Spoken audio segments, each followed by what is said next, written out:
Hi, I'm Tom, and I'm going to get baptized today.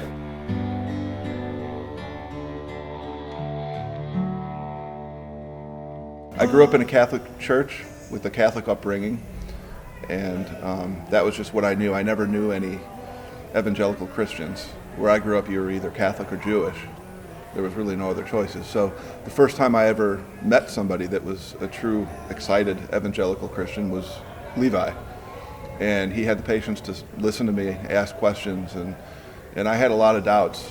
But we set up from the beginning. He said, any faith that can't stand up to questioning isn't a faith that's worth anything. I said, okay, game on. Here's some of my questions. And over the next several weeks and months, he patiently answered some of my questions, and I had a lot of doubts, very skeptical. And over time, between reading, researching, listening to podcasts, talking to Levi, getting to know some of the people here at Mosaic, it was almost shocking to me that, what was out there. I just had no idea. You make beautiful things. So I've learned more in 6 months now than I have in my previous, 40 years. The thing that made me curious is I've always been searching for answers. I've always wondered, why are we here? What is the point of all this? To a fault even, to very doubting, skeptical, what is this all for? And slowly I started to realize, okay, maybe there's answers to this stuff. I meet, these people like Levi and like you, Matt, and some of the other people I've met along the way here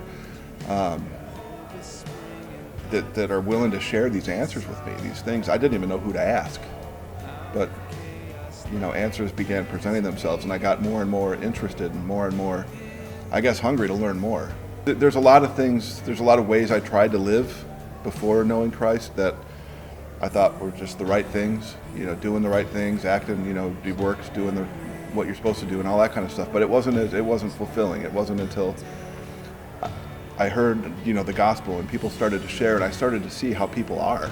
And the people I've met are the real deal. There's no messing around here. This is real stuff. It's not just a club you join. I'd love to say that I had this dramatic moment where I fell on my knees and decided, but it was a much more gradual process than that. There was a lot I had to learn. There was a lot I had to process, and a lot I had to kind of figure out for myself and see where I stood. And the thing that really hit me was I started to think, okay, why am I not doing this? This all makes sense. This is a great path for me. What is it that is holding me back? And it's hard. It's hard to do. And I realized, okay, that it's hard to do is not a good reason to not follow the truth. Some of the changes I felt in my life are, one, I feel like I have someone in my corner.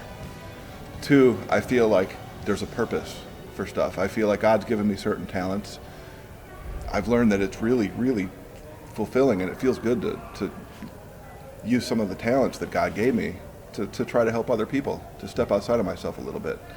And it hasn't been easy, and there's been times I've fallen back a little bit, and I still ask questions, and there's still things I don't fully understand. But at the same time, the path has been great for me. It's been really good. Huh? Honestly, I don't like being in front of people. On the other hand, I realize that, one, it's important. It's extremely important. And I feel like by putting myself out there, maybe it'll help change some other people's mind that might be having similar doubts, going through a similar process that I'm going through. So I feel like it would be selfish for me not to do it just for my own need to, be comfortable.